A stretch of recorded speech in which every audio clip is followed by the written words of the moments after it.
اللہ تشرکوا باللہ شیئا وبالوالدین احسانا، کہ تم اللہ کے ساتھ کسی کو شریک نہ بناؤ اور اپنے والدین کے ساتھ حسن سلوک کرو۔ تو بہت اونچا مقام ہے والدین کا۔ اصل میں کیا ہے کہ والدین اور اولاد کے درمیان جو لین دین ہے یہ کہیں لکھا ہوا نہیں ہے، یہ کہیں معاہدے کے تحت بھی نہیں ہے کہ والدین اپنے بیٹے پر، اپنے بچوں پر نیکی اور احسان اس لیے کر رہے ہیں، ان کو پال پوس رہے ہیں کہ یہ بڑھاپے میں ہمارے کام آئیں گے۔ دنیا میں جو بھی لین دین کا معاملہ ہوتا ہے وہ باقاعدہ آمنے سامنے بیٹھ کے طے ہوتا ہے، خواہ لکھا ہوا ہو یا نہ ہو، لیکن یہ معاہدہ کہیں لکھا ہوا نہیں ہے۔ بچے اپنا سب کچھ اپنے والدین پر انویسٹ کرتے ہیں جب بچے کو کوئی سمجھ بھی نہیں ہوتی، لیکن وہ اپنا سب کچھ ہی لگا دیتے ہیں اس پر۔ اور what ever a child needs, یعنی بچے کی جو بھی ضرورت ہوتی ہے اس کو اپنے پورے وسائل کو پول کر کے پورا کرتے ہیں، یہاں تک کہ بچہ اپنے پاؤں پہ کھڑا ہو جاتا ہے۔ اب جیسے سی سو میں ہوتا ہے کہ ایک سائیڈ جو ہے وہ اٹھ رہی ہوتی ہے تو دوسری جھک رہی ہوتی ہے۔ جب بیٹا اپنے پاؤں پہ کھڑا ہو جاتا ہے تو والدین کے پاؤں آہستہ آہستہ جو ہیں وہ کمزور ہو رہے ہوتے ہیں، وہ اپنے پاؤں پر کھڑے نہیں ہو سک رہے ہوتے۔ اب ایسے میں اللہ تعالیٰ نے اولاد کی، بیٹوں کی یہ ذمہ داری لگائی ہے، بیٹیوں کی ذمہ داری نہیں ہے، بیٹوں کی ذمہ داری ہے کہ وہ اپنے والدین کی ٹیک کیئر کرے۔ بیٹیوں کی ذمہ داری اس لیے نہیں ہے کہ انہوں نے اپنے گھر میں چلا جانا ہے اور انہوں نے اپنے شوہر کی ذمہ داری میں اس کا ہاتھ بٹانا ہے، یعنی بیٹا تو کام کاج پہ چلا جائے گا، اس کی معاشی ضرور ذمہ داریاں بھی ہیں اور سوشل ذمہ داریاں بھی ہیں، اخلاقی ذمہ داریاں بھی ہیں گھر سے باہر۔ اب اس کے بہاف پر اس کی بیوی، اور یہاں جو بہو آئی ہے وہ اس بیٹے کے بہاف پر اپنے سسر اور اپنی ساس کی خدمت کرے گی، یہ ہے وہ نظام۔ لہذا بیٹوں ہی کی ذمہ داری لگائی گئی ہے کہ وہ اپنے والدین کے ساتھ حسن سلوک کریں، اور اس حسن سلوک میں یعنی ایک کے مقابلے میں دوسرا، دوسرے کے مقابلے میں تیسرا نہیں ہے۔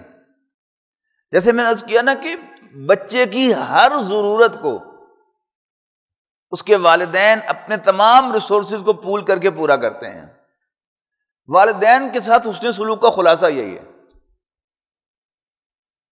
کہ والدین کی ہر ضرورت انہیں فراہم کرنا۔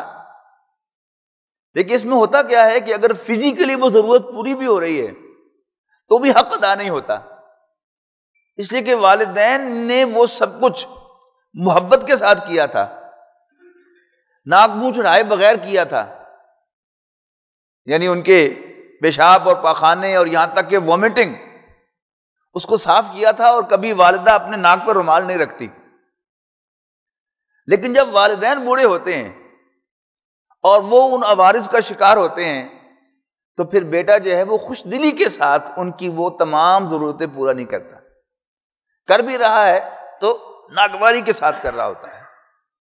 یعنی ایک بہت بڑا گیپ ہے کہ جس کو ہم لوگ نہیں سمجھتے کہ والدین کے حقوق کے ضمن میں والدین نے جو کچھ کیا تھا اس کا حق تبھی ادا ہوگا کہ فزیکلی بھی ان کی تمام ضرورتیں پوری کی جائیں، اور اس میں خوش دلی کا عنصر جب تک شامل نہیں ہوگا اس وقت تک والدین کے حقوق کی ادائیگی ممکن نہیں ہوگی۔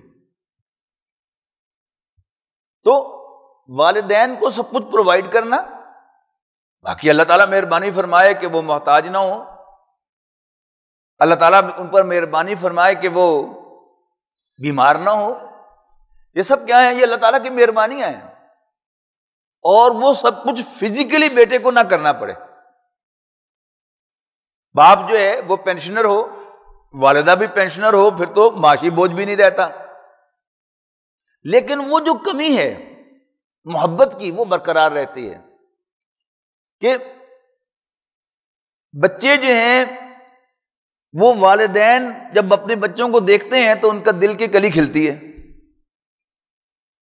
لیکن اب بیٹے جو ہیں وہ والدین کو یہ چیز واپس نہیں کر سکتے کہ انہیں والدین کا چہرہ دیکھ کر خوشی ہو۔ آپ کو معلوم ہوگا کہ نبی اکرم صلی اللہ علیہ وسلم نے دو ہی چیزوں کو صرف دیکھنا جو ہے وہ نیکی قرار دیا ہے، ایک خانہ کعبہ کو دیکھنا اور ایک بوڑھے باپ کے چہرے کو دیکھنا۔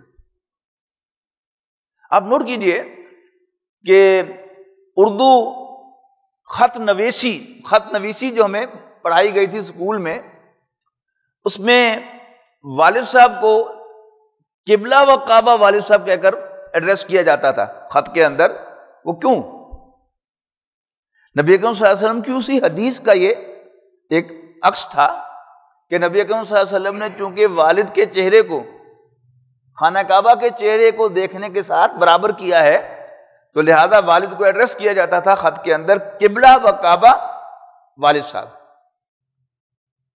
یعنی اب آہستہ آہستہ وہ چیزیں کم ہو رہی ہیں، اب زیادہ کوئی عزت سے بلائے گا تو والد گرامی کہہ دے گا، ٹھیک ہے وہ بھی عزت کا لفظ ہے، لیکن آپ نوٹ کیجئے کہ قبلہ و کعبہ کہنے کے اندر یا قبلہ و کعبہ لکھنے کے اندر جو والد کی عظمت سامنے آتی ہے وہ والد گرامی کے اندر نہیں آتی۔ تو والدین کو محبت کے ساتھ دیکھنا، والدین تندرست ہیں، اللہ انہیں تندرست رکھے، ان کے سائے کو قائم رکھے۔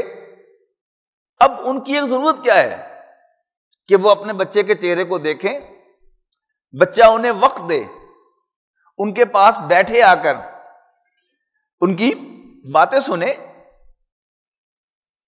لیکن اگر بچے کو ان کی باتیں ناگوار لگنے لگیں گی اور وہ محسوس کرے گا کہ ابا ایک گل کر دے رہے دن کی جا کے بندہ بیٹھے ہونا کو، یہ کیا ہے؟ یہ اصل میں دل کی ناگواری ہے۔ ایک بڑی مشہور حکایت ہے، آپ نے بھی سن رکھی ہوگی، کہ ایک بوڑھا باپ بیٹھا ہوا تھا صحن میں، تو ایک کوا منڈیر پہ آ کے بیٹھ گیا۔ تو باپ نے بیٹے سے پوچھا بیٹا وہ کیا ہے؟ بیٹے کہا ابا جی کوئی کوا ہے۔ تھوڑی دیر کے بعد بیٹے نے پھر پوچھا کہ بیٹا وہ کیا ہے؟ بیٹے نے کہا ابا جی کوا ہے۔ کچھ دیر کے بعد والد نے پھر پوچھا بیٹا میں کہہ رہا ہوں وہ کیا ہے؟ ابا جی بتایا تو ہے کہ کوا ہے۔ باپ بڑا مایوس ہوا اور اٹھ کر اندر چلا گیا۔ کچھ دیر کے بعد اپنی ڈائری نکال کے لایا کہ بیٹا آج سے 30 سال پہلے اسی منڈیر پر ایک کوا آ کے بیٹھا تھا اور تم نے مجھے 50 دفعہ پوچھا تھا کہ ابا جی وہ کیا ہے؟ میں نے کہا بیٹا کوا ہے۔ ابا جی وہ کیا ہے؟ بیٹا کوا ہے۔ ابا جی وہ کیا ہے؟ میں نے کہا تھا کوا ہے۔ بیٹا میں تو ناراض نہیں ہوا تھا، تم تیسری ہی بار میرے پوچھنے پر بگڑ گئے کہ ابا جی بتایا تو ہے کہ کوا ہے۔ یہ وہ فرق ہے کہ جب تک یہ فرق بھی پوری طرح سے فل نہ کیا جائے اس وقت تک والدین کے حقوق ادا نہیں ہوتے۔